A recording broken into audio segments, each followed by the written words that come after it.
আজি 30 নৱেম্বৰ মানে নৱেম্বৰ মান্থৰ লাষ্ট আৰু তো আজি এটা ভাল দিন পৰিছে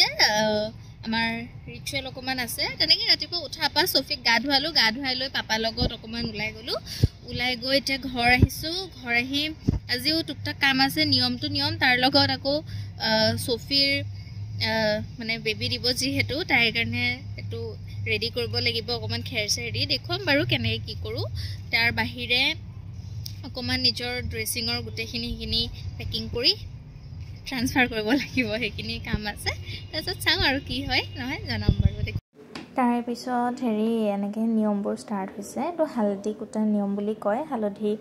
কুটি পেলাই থৈ দিব এইখিনিয়ে মোক বিয়াৰ দিনাখন লগাব মানে এইটো এনেকৈ পানেদি মানে 5জনী বা 7জনী মহিলা এনেকৈ দিব লাগে মোক এনেকৈ মূৰত কাপোৰ দি পেলাই বহাই থৈ দিছে সকলোৱে মিলি পেলাই পানটো দিলে তাৰপিছত এই হালধি কুটিলে এই টিকলাটো আহিছিলে ইমান কচু তাক ফুট লগাই দিব লাগে ফুট লগাই দিলোঁ তাৰপিছত এয়া এতিয়া যাবলৈ লাগে তাৰ হৈ গ'ল তাৰপিছত এই ড্ৰেছিংখিনি খালী কৰিলোঁ